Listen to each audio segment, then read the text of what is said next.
Our story begins on Geonosis as Obi-Wan Kenobi is watching two new prisoners be escorted out onto the dusty floor of this arena. The growing sound of the Geonosians buzzing around and cheering filled his ears, and as the dust in his eyes finally cleared, Obi-Wan could only shake his head as he saw Anakin Skywalker, along with the senator from Naboo that Anakin was sworn to protect. Anakin said that he's come to rescue him, and Obi-Wan looked up, seeing that he was still in chains, and he gave Anakin a rather sarcastic reply. But, as Anakin and Padme were placed into their restraints, Obi-Wan was feeling something in the Force. A great shift in Anakin, from the boy that he's helped to raise. It were as if something inside of him has snapped, and was pulled back together again, and somehow, none of it had anything to do with Obi-Wan. And Obi-Wan first wondered about Anakin's mother, but then he realized that this fountain of emotion was not only radiating from Anakin, but from Padme as well. And Obi-Wan quickly grew more concerned as he realized that both Anakin and Padme were feeling love for each other, and they were barely hiding it. These suspicions would be confirmed when Anakin rescued Padme on the Reek, and Padme kissed him on the cheek. And then, after Anakin had his hand cut off by Dooku, Padme came running into the hangar bay, hugging Anakin closely, and Obi-Wan had a very bad feeling about this. Part of him just wanted to ignore it, allow Anakin to work through these emotions by himself, learn to overcome them, as Obi-Wan has. But as Obi-Wan soon found himself inside the Jedi Council chambers with Yoda and Mace Windu, he realized he could not keep this secret. So, when Windu asked where Anakin was, Obi-Wan told him that he was about to bring Padme back to Naboo, but he fears that Anakin has fallen in love with the senator. Obi-Wan gave Windu and Yoda the history reminder of when Anakin was discovered. Senator Amidala, at the time Queen of Naboo, was on Tatooine with Qui-Gon when they found Anakin. And from the reports from Qui-Gon, it was noticeable that Anakin drew a quick attraction to her. Windu brushed this off, saying that it is not forbidden to have an attraction, but Obi-Wan shook his head, saying that Anakin is different. He recently admitted that he has thought of her every day since their departure, and on Geonosis, he sensed a mutual love between them. Yoda sat forward in his smaller chair, putting his hand to his chin, and he told these two Jedi that he recently sensed a disturbance in the Force from young Skywalker. He was in pain. Obi-Wan looks out across the Coruscant City with great regret, as he said that he fears that disturbance came from Anakin's mother. Anakin has been having nightmares about her, and it is possible that he pursued these nightmares on Tatooine, only to find that his worst fears had been realized. And Obi-Wan frustratedly said that he should have been there for him. He should have been able to help Anakin with this. But Windu jutted in, saying that Obi-Wan may not have been there, but Senator Amidala was. And on Geonosis, Anakin certainly did not seem like he was using the dark side. Perhaps she was able to calm him in a way that no Jedi truly could. Obi-Wan shook his head, admitting that Anakin has never been like the other Jedi. The idea of just letting go doesn't really compute in his mind. He wants to save everyone, and when he can't, it doesn't sit well with him. Yoda was now pacing the room, and he said that Skywalker must learn to let go. He must learn to move on. And that is why he thinks Skywalker should be given a Padawan soon. That way, when their time comes to become a knight, Anakin will be forced to let go. Obi-Wan and Yoda have had brief conversations in the past about giving Anakin a Padawan for this exact purpose. But today Obi-Wan said that they all know Anakin is different, so why not treat him differently? What if, instead of a Padawan, they allow Anakin to be with Senator Amidala? She knows how to speak to him like a human. Windu didn't much care for the emotional aspect of all of this, but he suddenly said it's not the worst idea. After all, if Anakin and the Senator are together, then the Jedi will no longer be separated from the Senate. Perhaps, if the two of them are together, then the Jedi and the Senate can come together in this time of war. They can use the marriage of the two of them to build a new bridge. Yoda and Obi-Wan were less fond of the entire idea of the Republic and Senate interfering with Jedi affairs than Windu. Windu loved the Republic. He believed it to be the only way for a peaceful galaxy to exist. But Obi-Wan had to be on board. Yoda was much more rigid on the traditional ideas of attachment, but Obi-Wan convinced Yoda that Anakin's attachment has already formed. If nothing else, allowing them to marry will at least give the Council an open look into Anakin's future. And perhaps Windu is right. Having Padme as an ally within the Senate could be useful. And so, as Anakin and Padme were boarding the Naboo ship to take off to Padme's homeworld, the deck officer told Anakin that takeoff was delayed as someone was approaching the landing pad, and Anakin would look out, seeing a Jedi speeder landing as Obi-Wan was waving up to the window. And over the next few days, everything would be put into place. Anakin, for the entire time up until the wedding, was in disbelief. He kept asking Obi-Wan what the catch was, but Obi-Wan assured Anakin that there was no catch. He sensed their love on Geonosis, and he brought the idea of Anakin's marriage to the council. They approved. For Padme, this was all a bit uneasy, but as the days went by, she decided that she was quite happy with the arrangement. As she considered what her life would have been like if she married Anakin in secret, she knew it would have been terribly difficult. Keeping the secret away from her family, her friends, even her people on Naboo, it all would have felt wrong. And yet, she would have done it. But this way, she was not only able to help plan out a beautiful wedding inside the temple ballroom, but she was able to invite her parents, siblings, friends from Naboo, her handmaidens, everyone, along with other senators and representatives. And although the council remained wary of all of it, they ended up using it as an opportunity to welcome the senators and people aside from Jedi back into these halls. Many decades ago, during the time of the High Republic, it was not uncommon for senators and Jedi to share these spaces. But as time went on and as corruption within the halls of the Senate grew, the relations between Jedi and senators truly soured. The two groups continued to work together because of duty rather than partnership, and so the council was using this marriage to fix that bridge.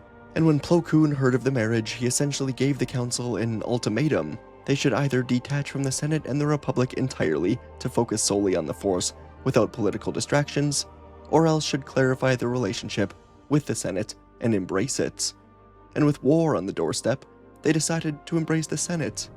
The ceremony would be quite beautiful, as it was held out in the Jedi Temple Gardens. It would take place in the evening, and with a rather large crowd.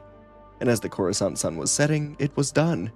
Anakin and Padme were married, and while everyone was celebrating, Anakin would be called over to the most esteemed guest, Chancellor Palpatine himself, and Palpatine and Anakin would walk along the temple plaza, laughing and reminiscing on Anakin's years growing up.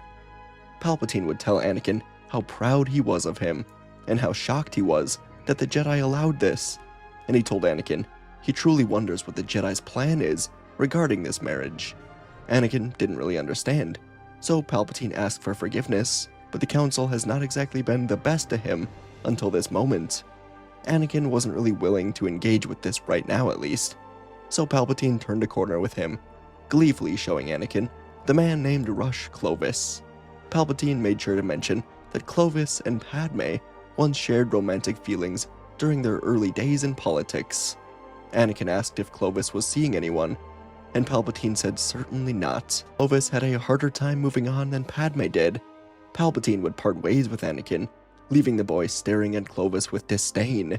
But overall, the wedding and the celebrations would come to an end, and the time for war would truly begin, as clone legions with Jedi generals were sent out to counter the Separatist takeover in the Mid and Outer Rims. Anakin was being sent to some of the most dangerous missions, and he would always return in victory. And as the war was reported on via the Republic HoloNet, the people began to be drawn to it, to a hero known as Skywalker. And the fact that this young Jedi Knight was married to one of the more outspoken senators was something the press absolutely used. The Skywalker Amidala couple was used as something to boost Republic morale across the galaxy, and they were treated very kindly. Two major parts of this wonderful Republic coming together romantically to save the galaxy from the evil Separatists. At least, that was how it was framed, but in the heart of war, it was not so simple. The Jedi Council Chamber, once a place of quiet meditation, now saw the occasional presence of trusted senators joining council meetings once in a while. Bail Organa, Heli Bertoni, Ryo Chuchi, and a select few others were invited as voices in a republic that could no longer afford separation between guardians and leaders. And in return, Master Windu and Master Yoda could begin appearing in Senate subcommittees, along with other select Jedi such as Plo Koon and Shaak Ti, offering insight into military deployments and the moral weight behind each decision and battle. At first, it was clumsy and hard to work with each other. Senators found the Jedi quite frustrating, while some Jedi bristled at the endless politics. But slowly, plans were more coordinated between them. and the war only continued to escalate. Anakin was called away quite often, alongside Obi-Wan and Obi-Wan's new Padawan, Ahsoka. And so, although the marriage was public, their time together was just brief reunions between missions. There were moments where Anakin would return from battle, only to find Padme, exhausted from political fights, had felt just as relentless. There seemed to be no time for the two of them to just be with each other. And soon, a thorn would appear in both of their sides as reports were reaching the Council and Senate, as certain names began to surface more frequently. Among them was Rush Clovis, whose growing influence in matters of banking and resource allocation, largely influenced by Palpatine to eventually get Rush under Anakin's skin, made him an increasingly central figure in how the Republic funded its war. He spoke often in opposition to what he described as the overreach of the Jedi, framing his arguments carefully enough to avoid direct conflict, but clearly enough to plant seeds of doubt among those that were already wary. Clovis had quickly become a key part of the Separatist plans. Far from Coruscant, though, later on a forested moon with a temple built by the Sith long ago, Rush Clovis was secretly here meeting with Count Dooku. And Dooku, under Palpatine's instruction, was using the dark side to enhance Clovis's emotions, as the two of them spoke of Clovis's long history in politics, including a time when he was with the now famous Padme Amidala. And then Dooku began to openly question what Anakin truly was to her. Their relationship didn't make sense to Dooku, and he openly wondered if perhaps Skywalker used a Jedi mind trick to make her fall in love with him. After all, their ties have brought the Jedi in closer to the Senate, and the long-held fears by many that the Jedi might take over the Republic seemed to be coming true. And Clovis began to believe this to be true, so Dooku gave Clovis an offer: bring Anakin to this remote world, and he will be dealt with. And once Skywalker is gone, Clovis will be wealthy beyond his imagination. Together, they will expose the corrupt Jedi for tricking Padme into this relationship, and Padme will see Clovis as the one she's supposed to be with. They will own a world together. Clovis will save her from this Jedi entrapment. But what Clovis did not know was that Dooku was acting all for his own benefit. Dooku wanted Anakin dead after seeing the Jedi and Senate begin to come together. He needed the two factions to splinter. His master, Darth Sidious, merely wanted Anakin brought here so that he could be tested in a duel with Dooku.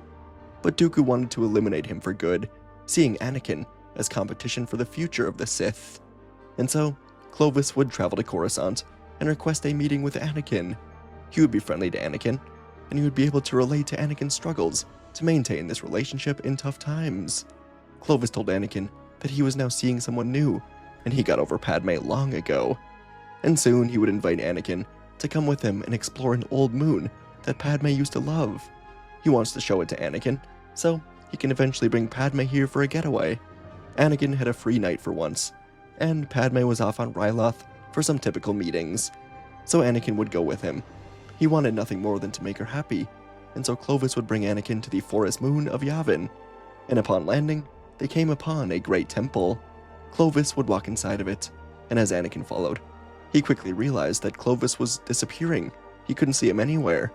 At the same time, the Yavin sun would set, and the temple would be engulfed in the darkness. And then, the red blade ignited in the center hall. Clovis was now standing behind Dooku, and he told Anakin that he's not right for Padme, that she will never truly love him, and Anakin angrily ignited his blue lightsaber, telling Dooku he will kill him today with the same hand that he took from him on Geonosis. Anakin ran in, striking at Dooku, and Dooku was giving ground, drawing Anakin deeper into the temple, deflecting each attack with minimal movement. Anakin twisted his blade around his back, swinging for Dooku's head, then striking forward for his chest, then pushing off the wall to overpower Dooku. The older Sith Lord blocked one before sending small thrusts aimed at Anakin's chest, and then a sudden angled slash toward his leg. Anakin fell to the floor to dodge it, and a lightning blast slammed into Anakin's back. He writhed in pain, and Dooku remarked that this test of Anakin's power was pathetic. He will die here. Padme will be taken from him.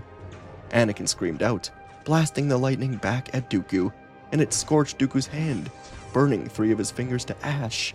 Dooku looked up at Anakin in complete astonishment, switching to his left hand to fight as Anakin charged in as a changed fighter now.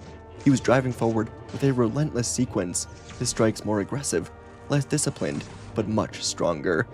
Dooku attempted to regain control, twisting his blade to redirect Anakin's momentum, but the pressure was building.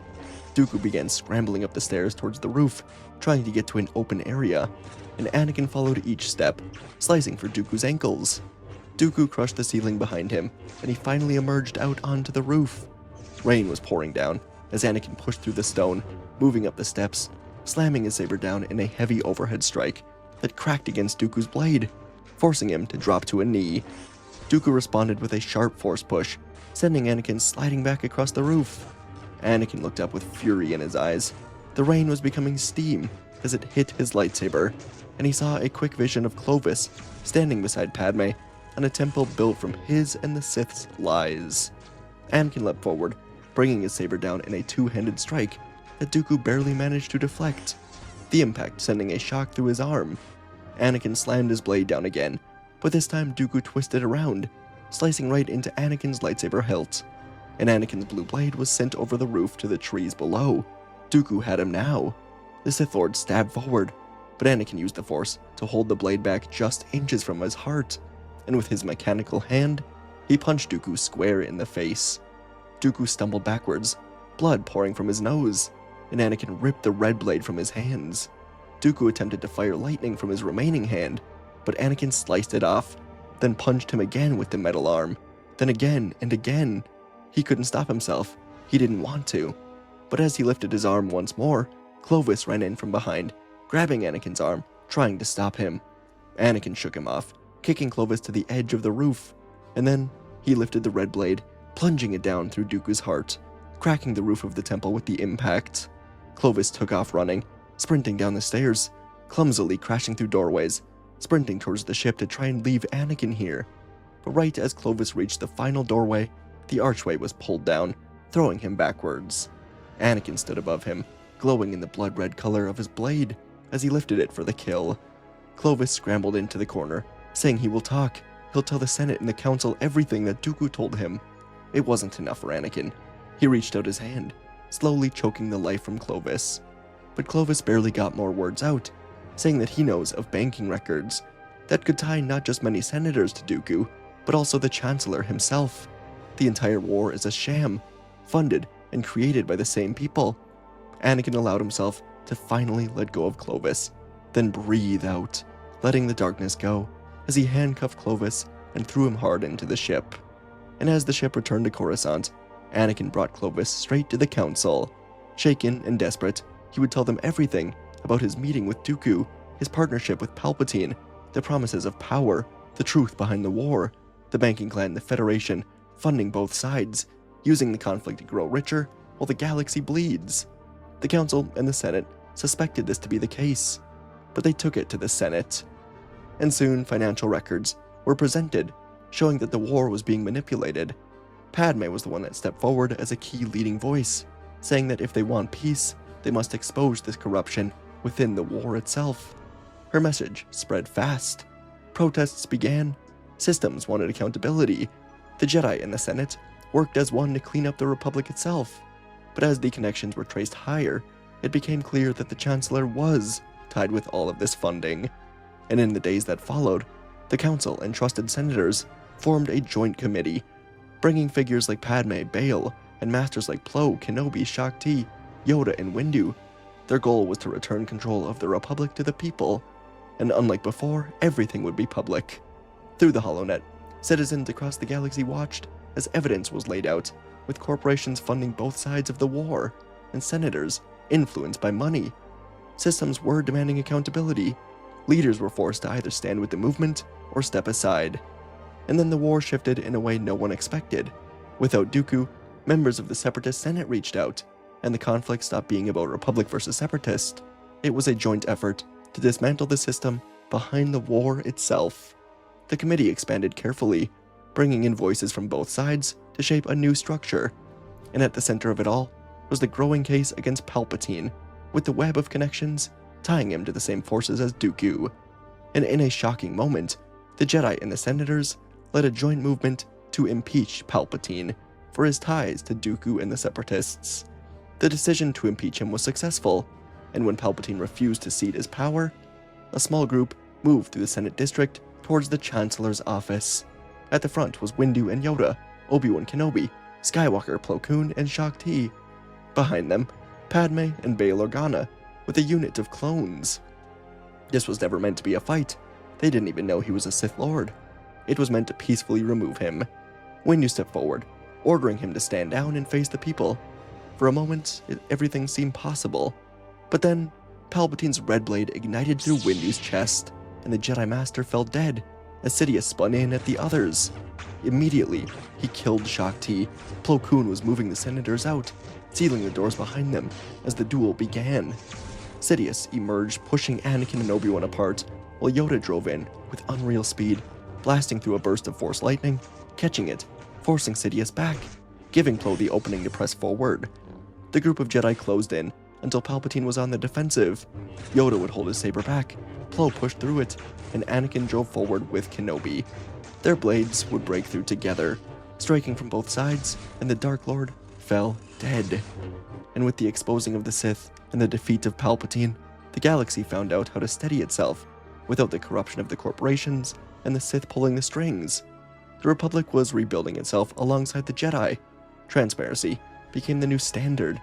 Decisions were made openly. Influence from corporations was limited.